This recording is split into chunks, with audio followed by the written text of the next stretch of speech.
In this section, we're going to talk about 5 powerful models that can help you solve your relationship problems.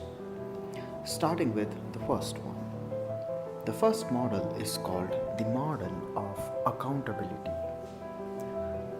Partners in relationship do not treat themselves seriously with the perspective of accountability, and such partners lead to deterioration of relationship quality over time. So what does accountability mean? Accountability is not responsibility. Accountability is you do this because you have to do this. It is not because it's a choice. It is not because you want. It is not because you need, or it is not because you like or love to do it. Accountability is you do it no matter what. So, whether you know to do this or not, whether you want to do this or not, whether you can do this or not, when you enter a relationship, there are certain set of accountability, tasks, roles, and responsibilities that you have to do because you have to do. You're accountable. So, when you say, I love this person, it's not just about loving that person. There is a degree of accountability. You accept that you will follow, you will abide by this code of accountability. So, what is accountability for a successful, healthy relationship? Now, when it comes to time, when it comes to money, when it comes to energy, when it comes to house management, when it comes to people management within the relationship or relations of your spouse, you are accountable to behave. So, it all begins with accountability towards oneself. First, the individual must be accountable to sleep on time and wake up on time. It all begins from there.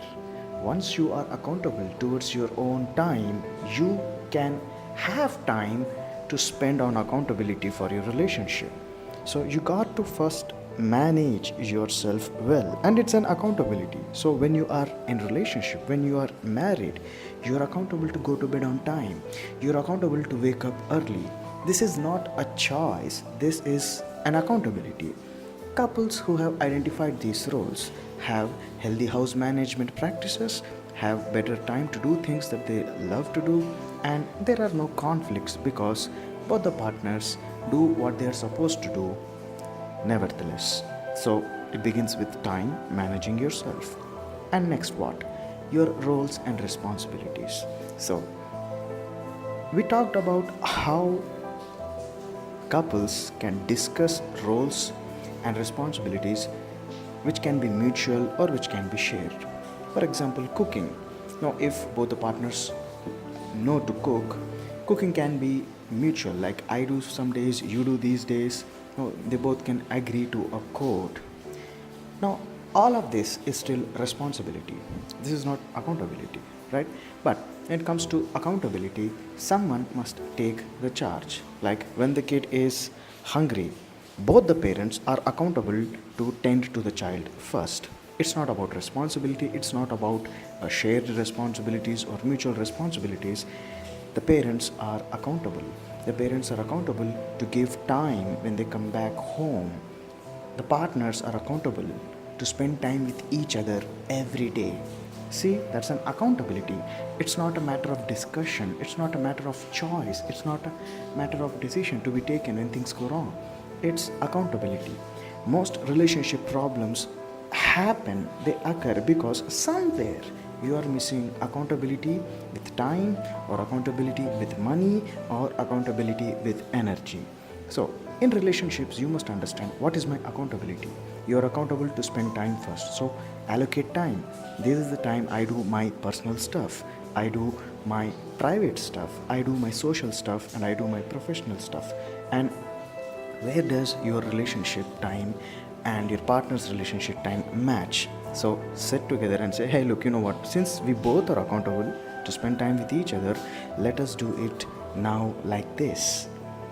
So you both make time just so you don't have any other conflicts with time, just so that you are meeting your accountability towards relationship.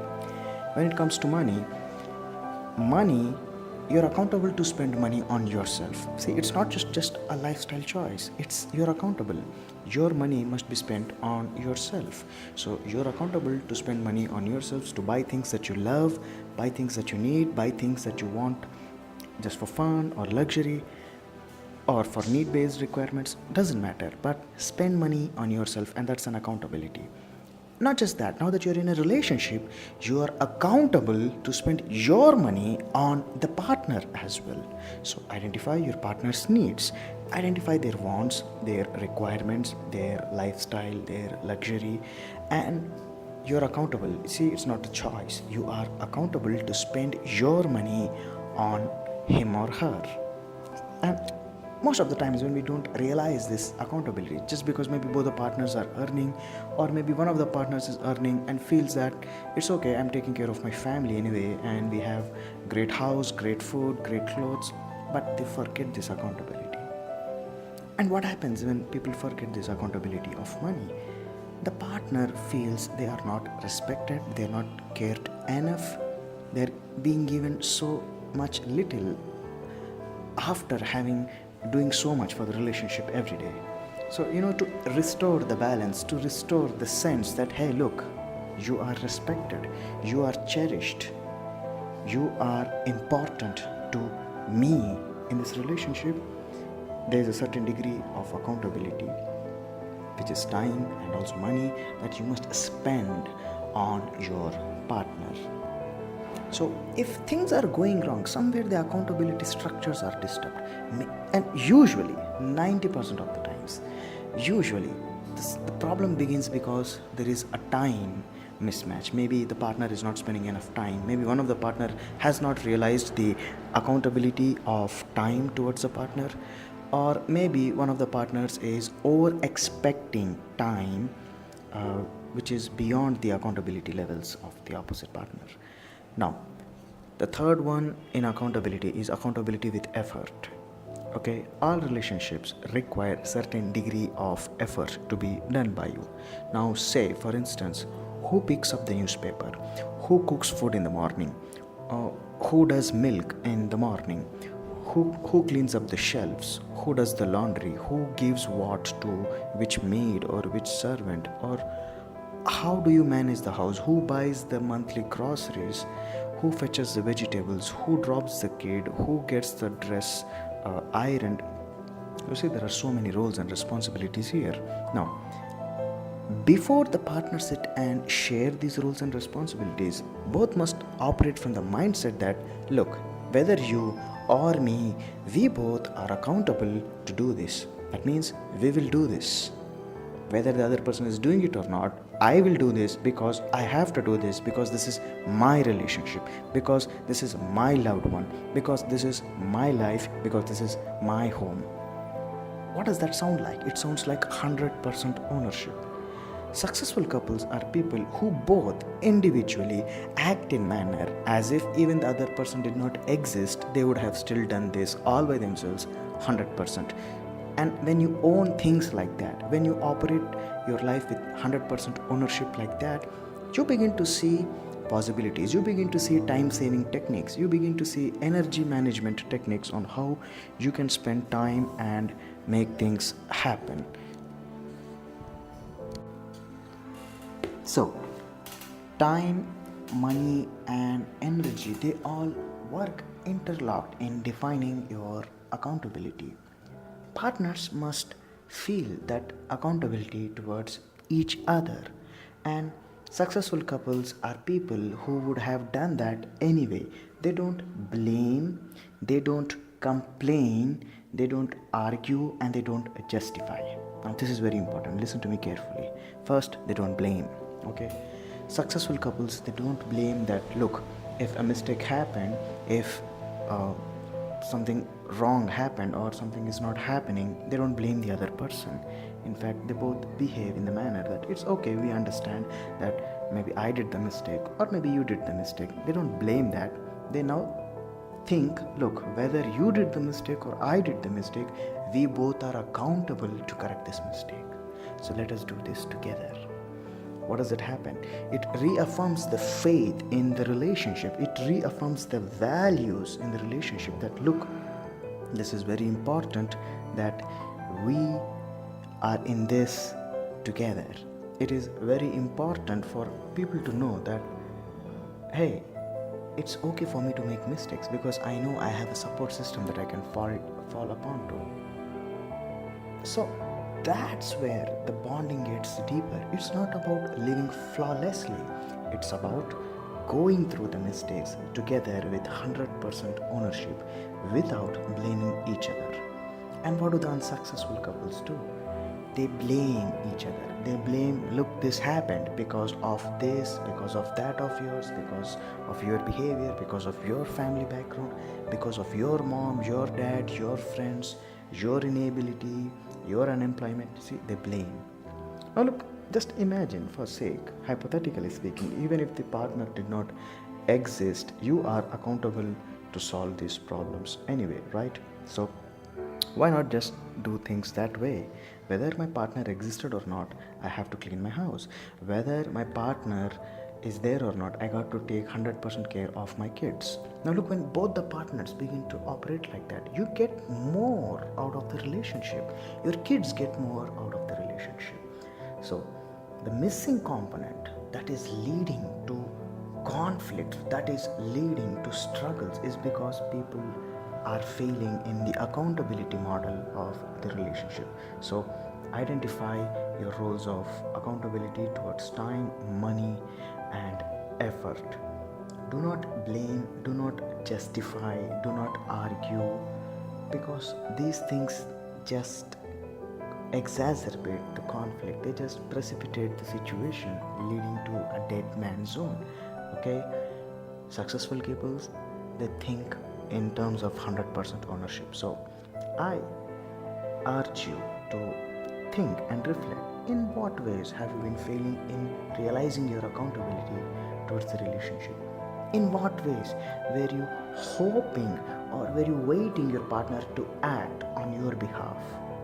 In what ways were you assuming that this is the partner's responsibility, not my responsibility? So list out these things. They help you to understand your accountability gap. Also, they help you understand the accountability gap in your partner. Why don't you both sit down and discuss the concept of accountability, and that you agree to the code of accountability and shall hereby follow these steps like this. Having an open conversation about accountability clears the air.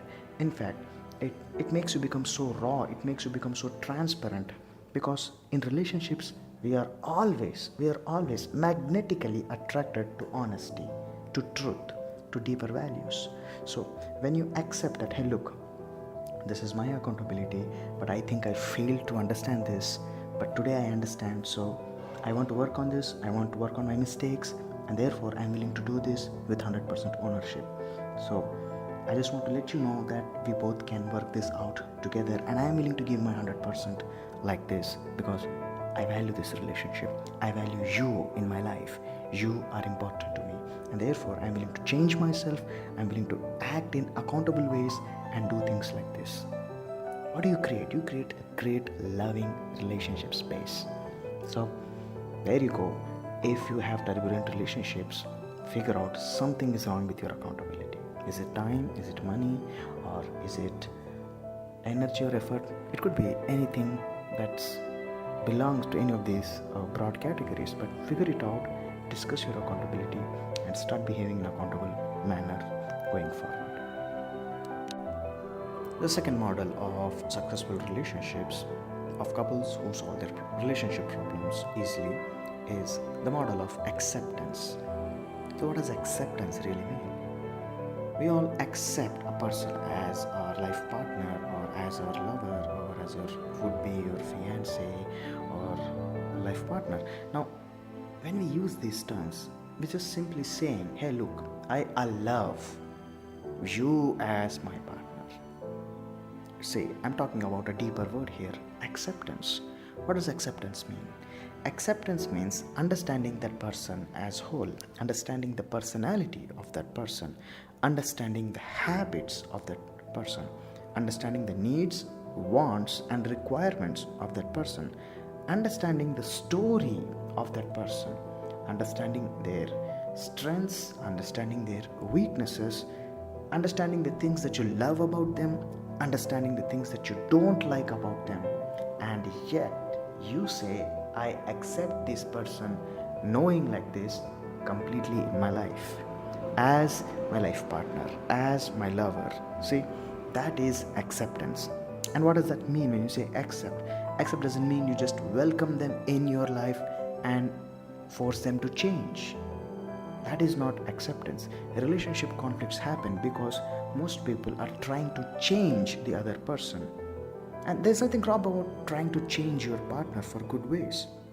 It's a healthy habit.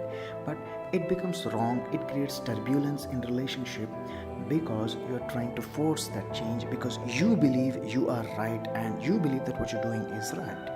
And therefore, the partner must be willingly accept the change that you are imposing. See, look, that is a failure of acceptance. And such situations will definitely lead to stagnant relationships, eventually even ending the relationships. So let us try to learn how to avoid this kind of hurt in relationship and how to accept partners and eventually how you can change them in a healthy manner. First, acceptance means you cannot change that person if you don't accept them fully.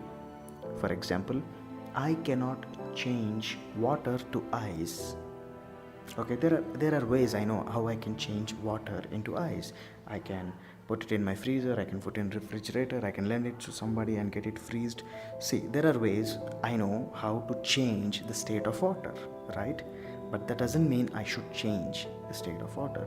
First, in order to change water to ice, I must first accept that, hey, water is water. I have to understand and accept the fact that right now the state of this substance is water. And when I accept that, only then I can change it to ice. Let's say my job is to change water to ice. This is what I'm looking for. But I'm failing to locate water in my room. I'm failing to accept that this jug holds water. I just don't want to accept that this is water. So as long as I'm not identifying water, I'm not accepting that this is water. Although I know how can change water to ice, I will still fail. See, this is what happens in relationships too. When you don't accept the person as they are, you cannot change them. Yet most people try to change the opposite person because they believe they are right, because they believe they can change them, because they believe they're capable of changing them, which is all true and good for both of you. But the question is, have you accepted that person as they are? That means, even if you did not change this person, can you live with this person for the rest of your life like this? Have you accepted them? That's what the true definition of loving acceptance is. Can you accept them as who they are without changing them, without altering them, loving them as they are today, and continue to love, be accountable to keep loving them for the rest of the life? That degree of acceptance is the foundation of great successful relationship. When you accept your partner at that deep level, they immediately respond to you. They will begin to see your wants, your expectations and your requirement.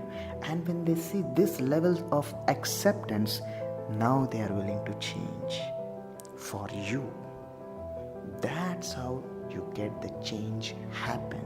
You don't force change, you don't discuss change, you don't impose change on your partner. And most couples do this. And that's why they fail. And when they fail in changing them, they create disappointment because you don't want to accept the reality. And disappointment further grows into bad temperament, and the rest follows. So, let's not get there. Let's create a healthy atmosphere of acceptance. I accept my partner is lazy. I accept that my partner is unemployed. I accept that my partner does not like to work. I accept my partner is not clean or hygienic. I accept that person as they are. First, you have to accept them. And what you got to do, when you accept them, you behave in accountable manner, right? You behave in accountable manner, meaning whether your partner is lazy or not, whether your partner is clean or not, whether your partner is employed or unemployed, but you are accountable, right? So you take ownership, you clean the house for them, you make more money to sustain the family. You do this because you accept them, and you do this without complaining. You don't blame them for the extra effort that you put in, for the extra hard work you're doing, because whether that person is there or not, it is your job, it is your accountability to run your life successfully. And so in order to do that, you are busy with your accountability and get things done. But looking at you, they feel, hey, this person is doing so much for me. Well, I know that I'm wrong. Deep down, I know I am not kicking my butt up and getting things done. Yet this person, without a complaint, without a doubt, without any explanation or justification, just goes about and does all these things for me because they love me. So when you are accountable, now you can have an open conversation with your partner on how they can come back to their accountability track. See, most of the times people do not have the accountability models of relationship, so they believe, I think this person will be like this for the rest of the life, so I'm afraid to get married to this person. What if he remains unemployed? What if he remains like this? What if she remains like this? What if she does like this for the rest of the life? No, it's only that right now maybe there is an accountability miss, maybe there's an accountability slip, maybe they have accountability challenges with their own work, with their own motivation levels, with their own professional life. So nevertheless, you remain accountable towards the relationship. You act up, you take things under control and fix these things for them. And what happens, you create really wonderful levels of family maintenance. You are taking the charge ahead. People look up to you, whether you're male or female in the partner. People look up to you and they just come and tell, hey, look, I think I want to do just what you are doing. Can you help me? They open up, they share their weaknesses, they share their vulnerabilities. And since you're accountable, since you're anyway doing what you got to do, and you're also doing what he has to do or she has to do, now you can have an open conversation. You know what, I think maybe if you do things this way, it will help you become employed, it will help you become active, it will help you become more clean and presentable. So that's how the partner can evoke change in the other partner, by behaving themselves accountability instead of reacting, instead of being judgmental. So when you accept, you can change. When you don't accept, you cannot change. And when you don't accept, it creates turbulence in relationship. So when you have a relationship challenge, think about with the acceptance model. Is there something I'm not accepting in my partner and I'm still trying to change them? Think from that perspective. Some answers will emerge which will offer quite powerful perspectives for you. The third model of successful relationship is the model of sacrifice. I simply call this letting it go. So, what should you let go? Sometimes you have expectations, sometimes you work hard so much to achieve something, and even your partner works hard with you, supports you, and you fail, or maybe in the last moment your partner gives up on you, or your partner doesn't believe in your vision, or your partner simply cannot keep up with your vision or work or wants.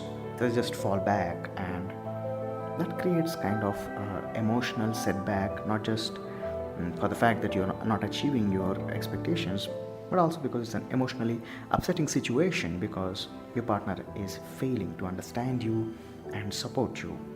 So here things become messy, or mind becomes clouded, and your judgments are usually nasty at such situations. So it is these points of time that you got to let it go. There's a practice in Buddhism where for 10 days the Tibetan monks engage themselves in weaving. So these 10 days they are just weaving wool to create some beautiful woolen clothes, like stuff, and towards the 10th or the 11th day they go and they burn it in huge ashes of fire. Now why do they do this? Because those 10 days you are so intricately working hard, making maybe 10,000 to 20,000 weaves and to create that woolen stuff. But on the end of this ritual, when you go and burn it up yourself, you begin to learn that you should not be attached. You can let it go. Yes, you worked hard. Yes, you wanted so much. Yes, you gave so much for this, but you must still be be the kind of person who can lose it and still not lose his peace of mind, still not lose his or her temperament or mental composition, right? Because the people who can let go, the people who can give more, are the people who gain more. And what do they gain? First, they gain lots and lots of peace of mind. Second, they gain lots and lots of wealth. Third, they gain lots of wisdom and knowledge. And what do they do with this lot many good stuff? They again give it away. They give it away. They give it away. And what happens every time they're giving it away? They grow. And that's a spiritual law, the law of giving. When you give, you grow. When you give, you receive more. And because you receive more, you can give more and still grow further. So the same thing happens with relationship. You work hard so much for that promotion. You work hard so much on a project. You work hard so much for your new construction of your house, for your family. You work hard so much for your family, and sometimes your kid does something stupid or your partner doesn't understand how much you're working hard. That's okay. That's okay. Let it go. Let go of the expectation that they must understand how hardworking you are. Let go of the expectation that they must understand how much I am doing for the family. Don't become attached to your efforts. Don't become attached to expectations. Don't become attached to the outcomes of your effort. Just do what you got to do because you're accountable to do it anyway. Whether your partner praises you, whether your partner identifies your effort or not, you are still supposed to do it anyway. So just continue to do what you got to do. However, when you let it go, when you let go of the attachments, when you let go of the expectations, things become very clear, things become very smooth, and your partner will now respond to see the genuine, the sincere efforts that you do, and they will shower you with motivation, with praises and genuine compliments, because now they begin to see. So what happens in relationships is, why do couples fight over roles and responsibilities, is because people believe that, hey, I am doing so much, yet my partner fails to see this. And on top of that, they get so many things done out of me. They say so many mean things. They do so many mean stuff to me. You see, this is emotionally upsetting. This is what partners who are going through turbulent relationship think about when they are alone. But on the other hand, if they think like this, okay, I got to do what I got to do, the person is not understanding, that doesn't matter, I got to do what I got to do. Because now the attachment, the expectations do not bother you. What happens? The partner will actually respond to see what you're doing, the effort that you are putting, the hard work that you are willing to put in the situation. They begin to see that. How did suddenly all of this change? It changed because you have dropped, you have let the expectations go. It is expectations that create a barrier between the partners. When both the partners drop those expectations, when they are willing to let it go, when they are willing to let it go after having done so much, after having given so much, that's where they come closer. Because it really doesn't matter who is giving more in the relationship or who is not. You both love each other, and that's all that truly matters. And that's what that brings you both closer. So maybe today, one of the partners is not in their truest accountability form. One of the partners is not able to give as much as you are giving. Doesn't matter. Love them anyway. Do what you got to do anyway. Drop your expectations and believe this. It is love that brings you together. Okay? It is love that brings you together. But when you have expectations which are undelivered and you begin to judge, you both become separate, you begin to fall apart. So have the models of let go and learn to let go. Sometimes your partner will not act in the ways you want them to act in, and that's absolutely fine. Let it go. Accept them as who they are. Let all these expectations drop. The fourth model for a successful relationship is the model of adaptability. We have been living our own lives for so long that at certain age, beginning our puberty, we begin to sense what is freedom of choice. You begin to have choice for the channels you watch, for the clothes you can buy and wear, choice of color, choice of food, choice of your friends. So as human beings, we love freedom, we crave for freedom. And so we have been doing things which we love because you are free to do. And then eventually you become young adults, fall in love and seeking a partner to get married. What you must also understand here is there is a degree of change that will be expected out of you when you enter a relationship, and that's an accountability. It's not a choice. Everyone, when we say I want to be in relationship with this person, you're also agreeing that look, for you I'm willing to change certain ways of mine. That's what you're saying. That's adaptability. How fast can you change for the person because you love them? So relationship is not just about you have your freedom, you have your goals, and the other person will enter your life and help you achieve these goals, which is anyway going to happen. Your partner is going to serve you as a great support system. That's all great. But at the same time, you got to be willing to change for your partner. There's a certain degree. See, this is not told, this is not expected, but you must understand that, hey, I am accountable to change myself. And I'm willing to change. I'm willing to undergo that little degree of change that is needed for her, for him, so that I can keep this relationship going, because this relationship matters to me. The person I love matters to me. So yes, I'm willing to do this. That is adaptability. Couples fight because they want to change the other person without accepting them. At the same time, they don't want to change themselves because they are not adaptable. And they justify, look, because you're not changing, it is okay for me to not change myself for you. What do these situations lead to? Stalemate situations, stagnant relationships. Let us not get into that zone. Let us work like this. I accept my partner as whoever they are. It doesn't matter. I don't want to change them. I don't try to change them. Yet at the same time, you are saying, I am willing to change myself for him, for her, because my partner matters to me. Their presence in my life matters to me. I am willing to change. When you operate your relationship like this, it creates stunning great results for you.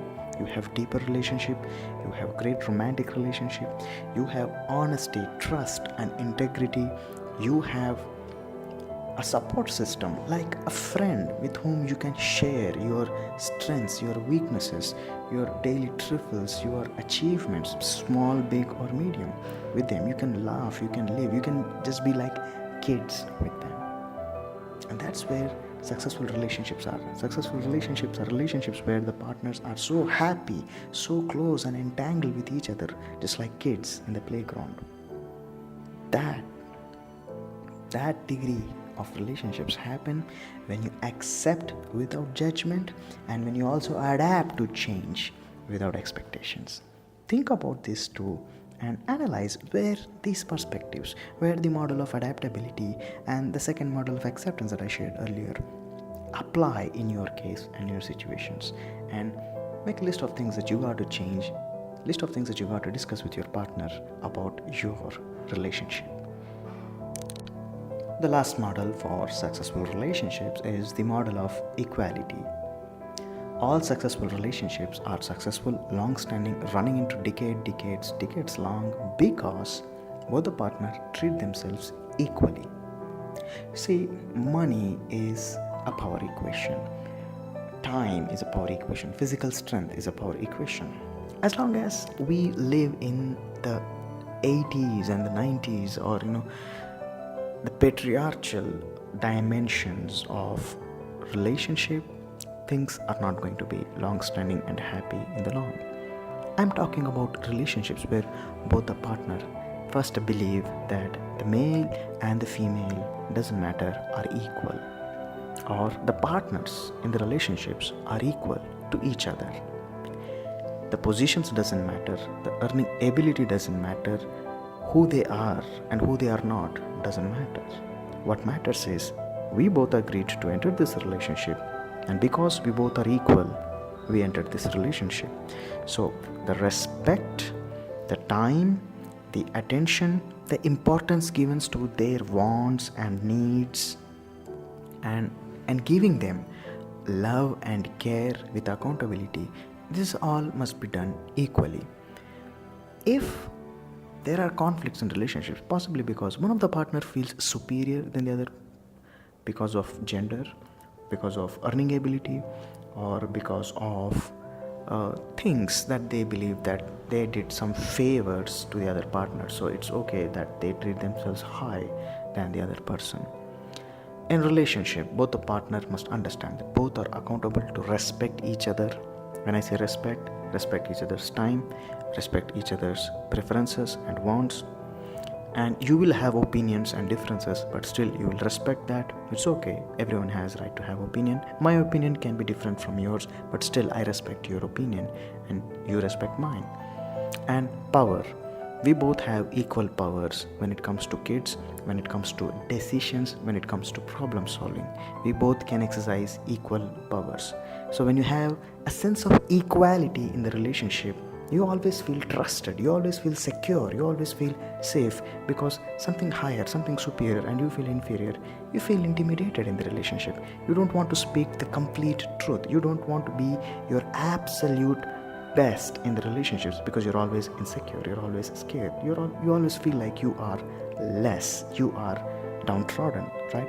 So when you want to have your partner serve you as the most loving person in your life, you got to learn that, hey, I will treat my partner equally, just as much as I am. Most of the times partners fail to see the model of equality. They believe that it's okay, because most of the times we are mimicking the parenting beliefs, we are mimicking the marriage habits of our parents. Maybe in the older generations, people did not have the models of equality, but right now we have the choice of liberty, choice of knowledge, choice to lead better married lives. So, this is the model most people miss, the model of equality. Do I treat my partner equally? Does my partner have the same rights? Does my partner exercise power the same way as I do when it comes to money, when it comes to decision making? Does my partner have the power to solve problems single-handedly? These kind of questions and few others that might apply to you can help you reveal how exactly is your model of equality with your relationship. So think about this, put all these 5 models together, and maybe certain perspectives will emerge clearer for you. I hope these 5 models have served you deeply and helped you figure out flaws within your own relationships, and also helped you with insights that you can improve the quality of relationship with your partner. Work on this, take some time, do brainstorming, talk to your partner, and continue with the rest of the sections. So, I hope these sections have served you deeply. I am thankful that you have taken your time to come to the 5 models of successful relationship masterclass. Thank you so much for being here. Now, if you like these 5 models, if you believe that these models have helped you understand the flaws and also help you to understand the areas in your relationship that you can work and improve, I believe that our relationship mastery course can further help you deepen the value that you can gain out of this. We have created this course keeping in mind by studying the data from single people who are in relationships, married couples, and people who are undergoing separation or divorce. Having studied these people and analyzing the data, we created successful relationship models and 7 principles of making marriage work. And we put all of these systems, perspectives, and models together as a course. We call this course the Relationship Mastery Course. So if you are looking for ways to how to learn to lead successful relationships, how to solve relationships problem in a meaningful way, how to have quality relationships, how you can create a great emotional, spiritual, physical, and mental support system out of your life partner, how to live the life well lived with your partner for the rest of your life, if you're the kind of person who's seeking the ultimate life partner guide, I think this is the right course for you. If this coaching call has helped you, I believe our Relationship Mastery course can help you tenfold in improving the quality of your relationships. If you like this, you can ping us on WhatsApp. We sharing the contact details below. You can ping us saying that you are interested in this course, and we will help you to take this course, and will help you in equipping with the modern wisdom on how to learn the art of leading successful relationships, so that you can have life partners, so that you can have loving and lasting relationships with your life partners who serve you as ultimate best life partners. Thank you so much.